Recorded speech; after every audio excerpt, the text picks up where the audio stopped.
अल्हम्दुलिल्लाहि रब्बिल आलमीन अस्सलातु वस्सलामु अला रसूलिहिल करीम। अस्सलामु अलैकुम नाज़रीन इकराम। हुकूक़ ज़ौजैन के सिलसिले में हम 3 एपिसोड्स ऑलरेडी अपलोड कर चुके हैं। 2 एपिसोड्स हैं शौहर और बीवी के मुश्तरका हुकूक़ पर। तीसरा एपिसोड है शौहर पर बीवी के हुकूक़ के सिलसिले में, और ये चौथा एपिसोड यानी हिस्से चाहरुम है बीवी पर शौहर के हुकूक़ के सिलसिले में। बीवी पर शौहर के 5 हुकूक हैं। सबसे पहला हक है शौहर की इताअत करना, यानी शौहर की फरमाबरदारी करना। दूसरा हक है शौहर की मर्जी के बगैर किसी को घर में ना आने देना। तीसरा है शौहर की इजाज़त के बगैर घर से ना निकलना। और चौथा है शौहर की खिदमत करना। और 5वां है तंबीह व तादीब, यानी जब बीवी नाफरमानी करती है तो शौहर को यह हक है कि वो बीवी की काउंसलिंग करे, उसको समझाए बुझाए, उसको वार्निंग दे। बीवी पर शौहर के हुकूक के सिलसिले में कुछ अहम बातें हम मुख्तसरन देखेंगे और इसके बाद फिर उनकी तफसील। बीवी पर शौहर के हुकूक की पासदारी और उनकी रियायत की ज्यादा ताकीद की गई है। सूरह बकरा की आयत 228 में अल्लाह ताला फरमाते हैं, वलहुन्ना मिस्लुल्लज़ी अलैहिन्ना बिल मारूफ वलिर्रिजालि अलैहिन्ना दरजा। और औरतों के लिए भी हुकूक हैं जो कि मिस्ल उन्हीं हुकूक के हैं जो उन औरतों पर हैं, कायदे के मुआफिक। यानी बीवी के भी हुकूक हैं जिस तरह से शौहर के उन पर हुकूक हैं, और मर्दों का उनके मुकाबले में कुछ दर्जा बढ़ा हुआ है। वलिर्रिजालि अलैहिन्ना दरजा, यानी अल्लाह ताला ने शौहर को बीवी पर एक दर्जा ज्यादा दिया है। इमाम हसास राजी रहमतुल्लाह अलैह लिखते हैं कि इस आयत में अल्लाह ताला ने मियाँ बीवी दोनों के हुकूक बयान किए हैं, लेकिन मर्द को एक खुसूसी हक दिया है जो औरत को हासिल नहीं। यानी मर्द का दर्जा अल्लाह ने औरत पर एक ज्यादा रखा है। इब्न अरबी रहमतुल्लाह अलैह कहते हैं, इसमें इस बात की वजाहत है कि मर्द औरत से मर्तबे में बड़ा हुआ और निकाह के हुकूक में औरत से मुकद्दम है। यानी शौहर का मुकाम बीवी के मुकाम से 1 गुना ज्यादा है। अब देखते हैं शौहर के बीवी पर हुकूक। सबसे पहले शौहर की इताअत, यानी बीवी शौहर की इताअत करे, उसकी फरमाबरदारी करे, उसकी ओबीडियंट बनकर रहे। मर्द को अल्लाह ताला ने घर की छोटी सी अदालत का काजी, जज और वली अमर बनाया है। जैसे अमीर को उसकी रैयत पर बरतरी और हैसियत हासिल है, ऐसी ही मर्द को औरत पर। यानी जिस तरह से एक जमात का अमीर होता है जो जमात को लीड करता है, या जिस तरह रियाया पर एक बादशाह होता है, उसी तरह मर्द आदमी अपनी फैमिली के लिए हेड होता है, यानी हेड ऑफ द फैमिली होता है। घर की मिसाल एक छोटी सी अदालत की है, और शौहर काजी के मिसल होता है, यानी जज के मिसल होता है, और उसको वली अमर भी कहा गया है, यानी घर के तमाम कामों को वो सुपरवाइज करे। और ये सिर्फ इस वजह से कि फितरी तौर पर उसको ज्यादा खबी और निगहदाश्त की सलाहियत रखने वाला बनाया गया है, और इसलिए कि वो माली जिम्मेदारी उठाता है। यानी मर्द को फैमिली का सुपरवाइजर बनाने की वजह यह है कि वो जिस्मानी तौर पर ज्यादा कवी है, यानी ज्यादा ताकतवर है और निगहदाश्त की सलाहियत ज्यादा रखता है, इसलिए भी कि वो फाइनेंशियल रेस्पॉन्सिबिलिटीज उठाता है। यानी अल्लाह ताला ने उसको तमाम माली जिम्मेदारियां दी हैं। अल्लाह ताला का इरशाद है, अर्रिजालु ख़व्वामूना अला निसाई बिमा फ़ज़्ज़लल्लाहु बअज़हुम अला बअज़ व बिमा अनफ़क़ू मिन अम्वालिहिम। मर्द औरतों पर निगरान हैं, इसलिए कि अल्लाह ताला ही ने बास को बास पर फजीलत अता फरमाई है, और इसलिए कि वो अपने माल खर्च करते हैं। यानी अल्लाह ताला बताते हैं कि अल्लाह ने बास को बास पर फजीलत दी है, लिहाजा यहाँ पर अल्लाह ताला मर्द की फजीलत औरतों पर बयान करते हैं, और एक अहम वजह ये भी बताते हैं कि माल खर्च करने की जिम्मेदारी मर्द को दी गई है। हजरत अली बिन अबी तलहा रज़ियल्लाहु अन्हु हजरत इब्ने अब्बास रज़ियल्लाहु अन्हु से रिवायत करते हैं कि ख़व्वाम के माने ये हैं कि मर्द औरतों के अमीर हैं, यानी औरतों को लीड करने की जिम्मेदारी मर्द हजरात को है, इसलिए अल्लाह ताला ने उन्हें क़वाम कहा है। चुनांचे बीवी की जिम्मेदारी है कि वो उन तमाम बातों में शौहर की इताअत करे जिनका अल्लाह ताला ने हुक्म फरमाया है, और उसकी इताअत यह है कि वो उसके लिए खैर खा और उसके माल के मुहाफिज बनकर रहे। यानी जितने मामलात में अल्लाह ताला ने बीवी को हुक्म दिया है कि शौहर की इताअत करे, फरमाबरदारी करे, उसकी ओबीडियंट बनकर रहे, उन तमाम मामलात में बीवी को चाहिए कि वो शौहर की ओबीडियंट बन के रहे और शौहर की खैरखा रहे, यानी वेलविशर रहे, और उसके माल की मुहाफिज बनकर रहे, यानी हिफाजत करने वाली बनकर रहे। शौहर का मर्तबा इस कदर बढ़ाया गया है कि आप सल्लल्लाहु अलैहि वसल्लम ने फरमाया कि मैं अगर किसी के लिए सजदा करने का हुक्म देता तो बीवी को हुक्म देता कि वो शौहर को सजदा करे। बीवी शौहर को खुश करके इस दुनिया से जाए तो हुजूर सल्लल्लाहु अलैहि वसल्लम ने उसके जन्नत में दाखिल होने की बशारत दी है। यानी अगर बीवी के इंतकाल के वक्त शौहर उससे खुश है तो हुजूर सल्लल्लाहु अलैहि वसल्लम ने उस औरत को जन्नत की बशारत दी है। यह भी इरशाद नबवी है कि इंसान का सबसे बेहतरीन खजाना नेक बीवी है کہ شوہر جب اس کی طرف دیکھے تو اسے خوش کر دے، اور جب اسے حکم دے تو بات مانے، اور جب موجود نہ ہو تو اس کے مال و عفت کی حفاظت کرے۔ آپ صلی اللہ علیہ وسلم فرماتے ہیں کہ انسان کا دنیا میں سب سے بہترین خزانہ، سب سے بہترین ٹریجر نیک بیوی ہے، یعنی اچھے کردار کی، اچھے سیرت کی بیوی ہے، کہ جب شوہر اس کو دیکھے تو اس کو خوش کر دے، اور جب کوئی بات کا حکم دے تو اس کو مانے، اور جب وہ غیر حاضر ہو، گھر پہ موجود نہ ہو تو اس کے ایبسنس میں اپنی عفت کی حفاظت کرے، یعنی اپنی پاک دامنی کی حفاظت کرے اور شوہر کے مال کی حفاظت کرے۔ وہ شوہر کے انتقال کے بعد بھی اس کی وفاداری کا حق ادا کرنے والی ہو۔ آپ صلی اللہ علیہ وسلم نے قبیلہ قریش کی اس عورت کی تعریف فرمائی تھی جس کی یہ صفات ہوں، اپنے شوہر کے بچوں کی پرورش کی خاطر دوسری شادی نہ کرے، اور شوہر کے مال کی محافظ اور اسراف سے بچانے والی ہو۔ یعنی آپ صلی اللہ علیہ وسلم قبیلہ قریش کی خاتون کی تعریف کیے تھے چونکہ اس میں یہ صفات موجود تھیں۔ اول یہ کہ اس نے شوہر کے انتقال کے بعد بچوں کی پرورش کی خاطر دوسری شادی نہیں کی تاکہ وہ بچوں کو ٹھیک سے توجہ دے پائے، ٹھیک سے ان کی پرورش کر پائے، اور وہ شوہر کے مال کی محافظ تھی اور فضول خرچی سے بچتی تھی، شوہر کو بچاتی تھی۔ دوسرا حق ہے شوہر کا بیوی پر کہ شوہر کی مرضی کے بغیر کسی کو گھر میں نہ آنے دینا۔ ایک حدیث میں فرمایا گیا عورت کے لیے اپنے شوہر کی موجودگی میں اس کی اجازت کے بغیر نفلی روزہ رکھنا یا اس کی اجازت کے بغیر اس کے گھر میں کسی کو آنے دینا جائز نہیں ہے۔ یعنی آپ صلی اللہ علیہ وسلم فرماتے ہیں کہ نفل روزہ رکھنے کے لیے بھی بیوی شوہر کی اجازت لے، اور اسی طرح سے کسی غیر کو گھر میں آنے کی اجازت دینے کے لیے شوہر کی مرضی معلوم کر لے۔ یعنی شوہر کے گھر بار، مال و دولت اور اپنی عزت و آبرو کی حفاظت اس کا حق ہے۔ یعنی شوہر کا بیوی پر یہ حق ہے کہ وہ شوہر کے گھر بار کی حفاظت کرے، اس کی مال و دولت کی حفاظت کرے، بلکہ اپنی عفت، اپنی پاک دامنی کی بھی وہ حفاظت کرے۔ حضور اکرم صلی اللہ علیہ وسلم نے حجۃ الوداع کے خطبے میں ارشاد فرمایا، عورتوں کے بارے میں میری وصیت قبول کرو چونکہ وہ تمہارے پاس قید ہو کر رہتی ہیں۔ پھر آگے فرمایا، سن لو تمہاری بیویوں پر تمہارے کچھ حقوق ہیں اور تم پر بھی تمہاری بیویوں کے کچھ حقوق ہیں۔ تمہارا حق تمہاری بیویوں پر یہ ہے کہ وہ کسی شخص کو تمہاری خوابگاہوں اور تمہارے گھروں میں نہ آنے دیں جن کا آنا تم کو گوارا نہیں، اور ان کا تم پر یہ حق ہے کہ تم ان کے پہننے، اوڑھنے اور کھانے پینے کا بہتر انتظام کرو۔ آپ صلی اللہ علیہ وسلم اس حدیث میں فرماتے ہیں کہ شوہر کا بیوی پر یہ حق ہے کہ وہ ایسے کسی فرد کو گھر میں آنے نہ دے جس کا آنا شوہر کو پسند نہیں ہے۔ شوہر کا بیوی پر تیسرا حق دیکھتے ہیں، شوہر کی اجازت کے بغیر گھر سے نہ نکلنا۔ بیوی پر شوہر کو یہ بھی حق ہے کہ وہ اس کی اجازت کے بغیر گھر سے نہ نکلے۔ فقہ شافعی اور حنبلی میں تو اپنے مریض باپ کی عیادت کے لیے بھی شوہر کی اجازت ضروری ہے، یعنی امام شافعی اور امام حنبل کے نزدیک اگر باپ مریض ہو تب بھی اس کی عیادت کے لیے شوہر کی اجازت ضروری ہے، اور اگر شوہر نے اسے روکا تو اس کے لیے جانا جائز نہیں، اس لیے کہ شوہر کی اطاعت واجب ہے۔ البتہ دوسرے اماموں کے نزدیک بیوی ماں باپ کے گھر ہفتے میں ایک بار شوہر کی اجازت کے بغیر جا سکتی ہے، اور جب تک یہ عیادت واجب کے درجے میں نہ پہنچ جائے اس کے لیے ایک واجب العمل کو چھوڑنا جائز نہیں۔ ہاں، اخلاقی طور پر شوہر کے لیے ایسا کرنا درست نہیں، یعنی شوہر کے لیے یہ بھی مناسب نہیں کہ بیوی کے ماں باپ بیمار ہوں اور وہ بیوی کو اجازت نہیں دیتا کہ ان کی مزاج پرسی کرے، ان کی عیادت کرے۔ فقہ حنفی میں جن غلطیوں پر معمولی طور پر ہاتھ اٹھانے کی اجازت ہے، اس میں ایک بلا اجازت گھر سے نکلنا بھی ہے، یعنی اگر بیوی ماں باپ کے گھر کو نہیں بلکہ کوئی اور کام سے جا رہی ہے اور بغیر اجازت کے جا رہی ہے تو امام ابو حنیفہ کے پاس بیوی پر معمولی طور پر ہاتھ اٹھایا جا سکتا ہے۔ چوتھا حق ہے شوہر کا بیوی پر کہ وہ شوہر کی خدمت کرے۔ شوہر سے محبت اور اس کے احترام کا تقاضا ہے کہ عورت اس کی خدمت بھی کرے، خواہ وہ گھریلو کام، بچوں کی پرورش اور ان کو دودھ پلانے کی خدمت ہو یا شوہر کی ذاتی خدمت، اور یہ وہ کام ہے جس کو ایک ہنرمند اور سلیقہ شعور عورت ہمیشہ سے اپنے لیے سرمایہ افتخار سمجھتی ہے۔ یعنی شوہر اور بیوی کے بیچ محبت کا یہ تقاضا ہے، احترام کا یہ تقاضا ہے کہ بیوی شوہر کو کیئر کرے، اس کے بچوں کو کیئر کرے، فیملی کو کیئر کرے۔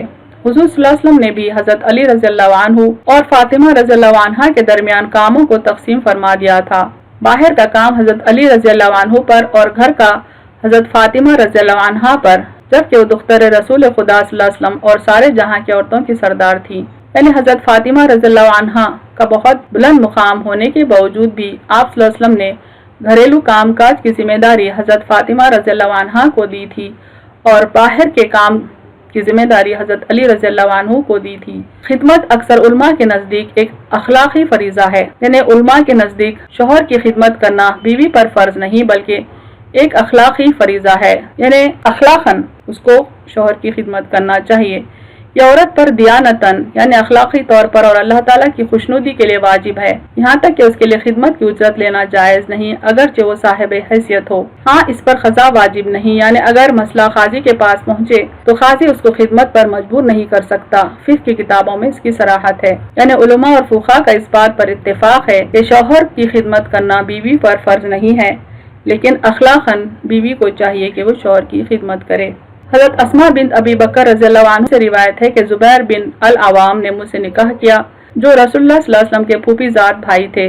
ان کے پاس کچھ مال نہ تھا، نہ کوئی غلام تھا اور نہ کچھ اور، صرف ایک گھوڑا تھا۔ میں ہی ان کے گھوڑے کو چراتی اور گھوڑے کا سارا کام کرتی، سائسی بھی کرتی یعنی اس کی دیکھ بھال بھی کرتی، اور ان کے اونٹ کے لیے گٹلیاں بھی کوٹتی اور اس کو چراتی بھی اور پانی بھی پلاتی اور ڈول بھی سی دیتی اور آٹا بھی گوندتی، لیکن روٹی میں اچھی طرح نہیں پکا سکتی تھی تو پڑوس کے انصاری عورتیں میری روٹیاں پکا دیا کرتی اور وہ بڑی مخلص عورتیں تھیں۔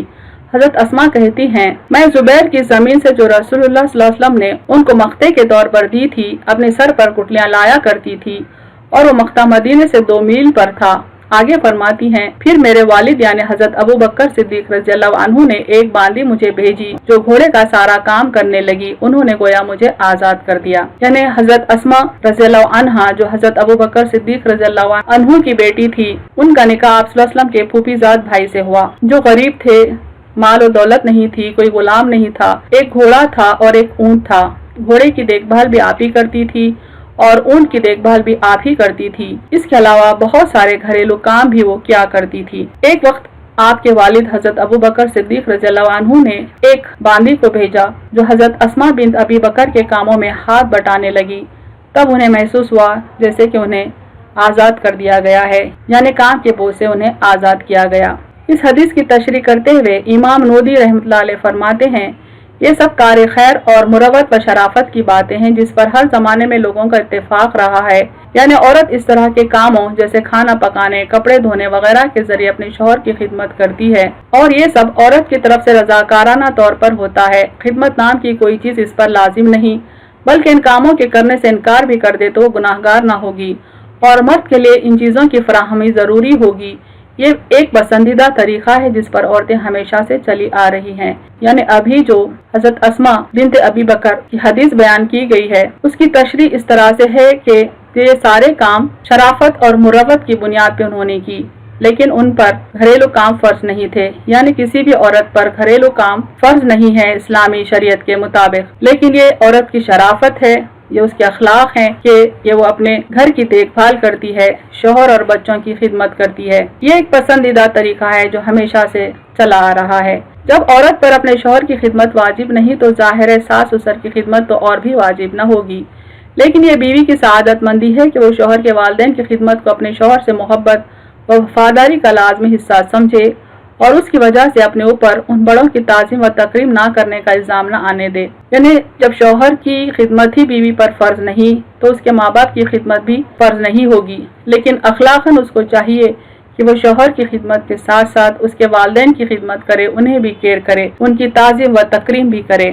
یعنی انہیں ریسپیکٹ بھی دے۔ جن کی خدمت صرف ان کے سن و سال اور مرتبے کا خیال کر کے بھی کر دی جائے تو کار ثواب ہے، یعنی ان کی ضعیفی کا خیال کر کے بھی اگر خدمت کر دی جائے تو اللہ کے پاس ثواب کا باعث ہے، لیکن ان کی خدمت کرنا اصلاً ان کے بیٹے کی ذمہ داری ہے، یعنی شوہر کے ماں باپ کی خدمت کرنا شوہر کی ذمہ داری ہے، بہو کی نہیں ہے۔ حضور اکرم صلی اللہ علیہ وسلم کا معمول تو یہ تھا کہ وہ گھر کے کام میں بھی ہاتھ بٹاتے تھے۔ حدیث ہے کہ ایک عام آدمی کی طرح آپ صلی اللہ علیہ وسلم اپنے گھر میں کام کیا کرتے تھے، یعنی کہ شوہر کو چاہیے کہ گھریلو کام میں وہ ہاتھ بٹائے، خاص طور پر وہ اپنے ماں باپ کی خدمت کرے۔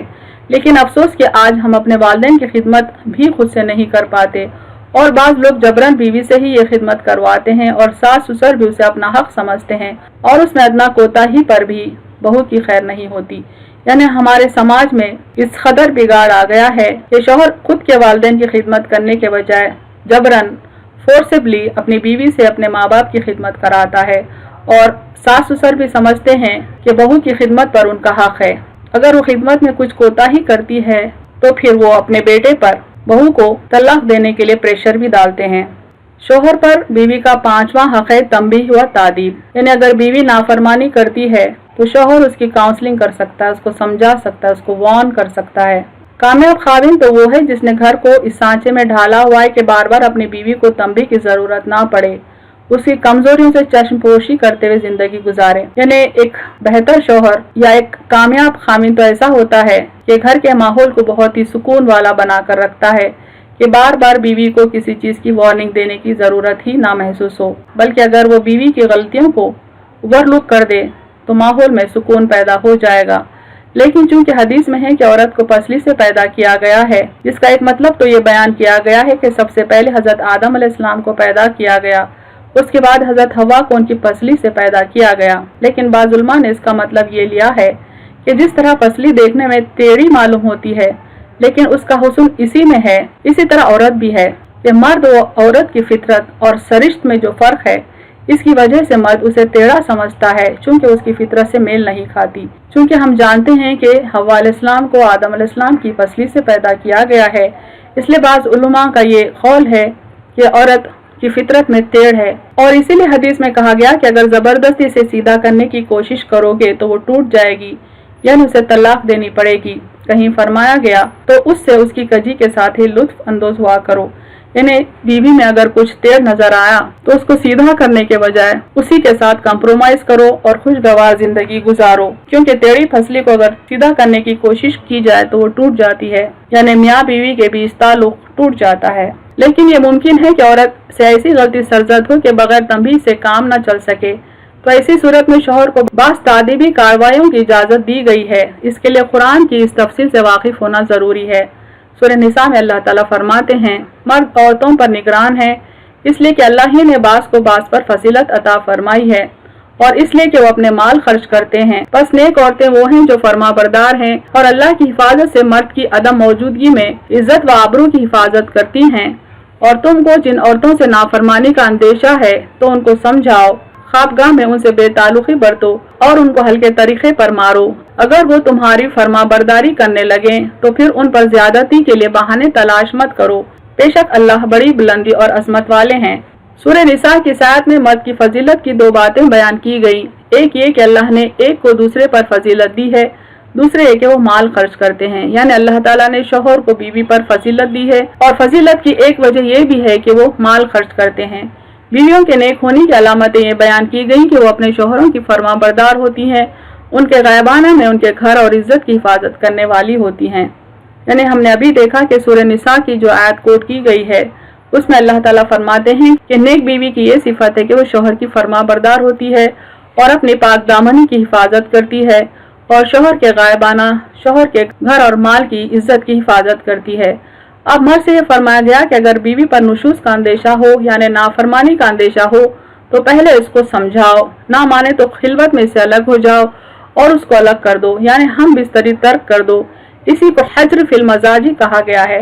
यानी अल्लाह ताला फरमाते हैं कि अगर बीवी नाफरमान हो तो पहले उसको समझाओ, काउंसलिंग करो, नहीं सुधरती है तो उससे डिस्टेंस मेंटेन करो, उसे हम बिस्तरी तर्क करो। इस पर भी ना माने तो उसको जरा मारो, यानी हल्का मारो। अब भी अगर कहा मान ले तो उसको सताने या तलाक वगैरह देने के हीले बहाने मत तलाश करो। यानी अगर नाफरमान बीवी फरमा बरदार हो जाती है तो फिर रीजंस ना तलाश करो कि उसको डाइवोर्स दे या उससे सेपरेट हो जाए। गज़ नुशूज की सूरत में यानी नाफरमानी की सूरत में आखिरी तदबीर के तौर पर उसको हल्की मार की इजाजत है। ये ऐसी औरत के बारे में है जिसमें नाफरमानी के बाद अलामतें पाई जाती हों या वो मुश्तबा चाल चलन की हो, यानी जो औरत बहुत ज्यादा नाफरमान है या उसका किरदार सही नहीं है, जिसको फाहिशा मुबैना की ताबीर में कुरान बयान करता है। यानी एक ऐसी औरत जो खुला फहश काम करती है, ऐसी औरत को मारने की इजाजत है।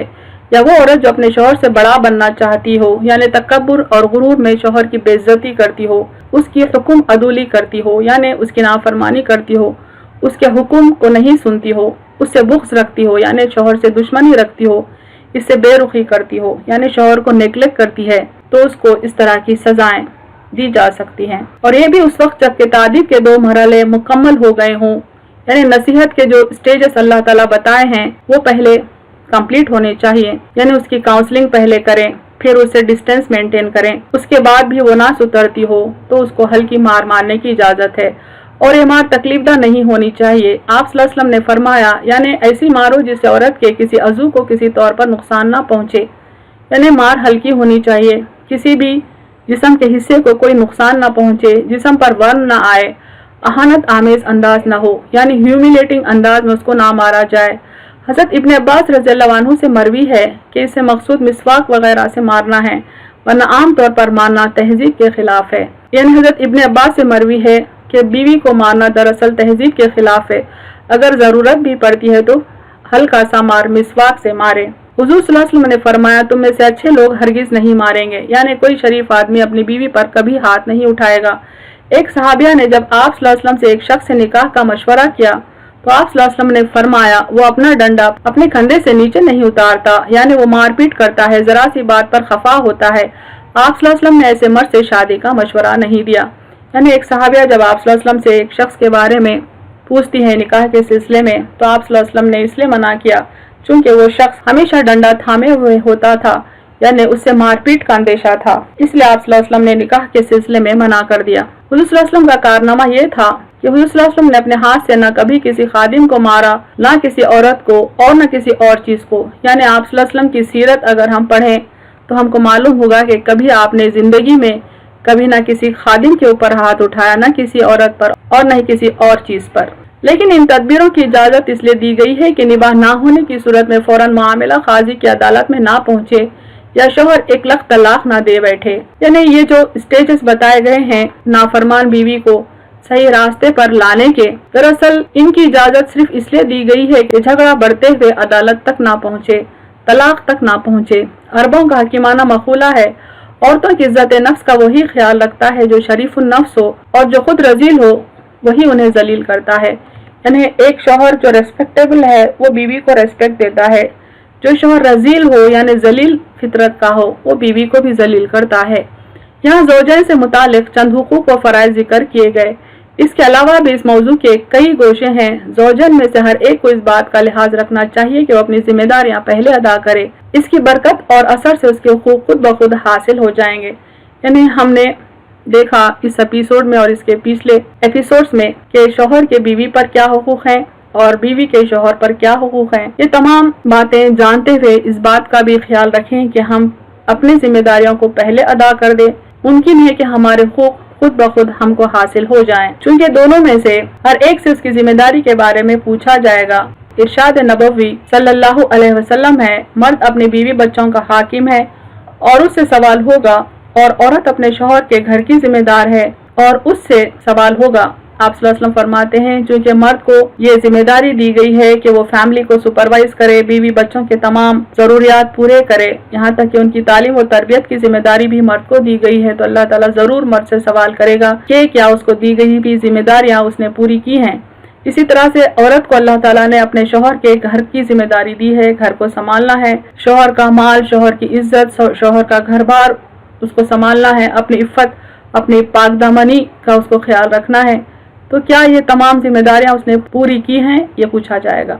आखिर में हम एक दुआ से अपनी गुफ्तगू का इख्तिताम करते हैं। रब्बना हब लना मिन अज़वाजिना व ज़ुर्रियातिना क़ुर्रत अयुन वजअलना लिलमुत्तक़ीना इमामा। ऐ हमारे रब, हमें अपनी बीवियों और अपने औलाद से आँखों की ठंडक दे और हमको परहेजगारों का इमाम बना। आमीन।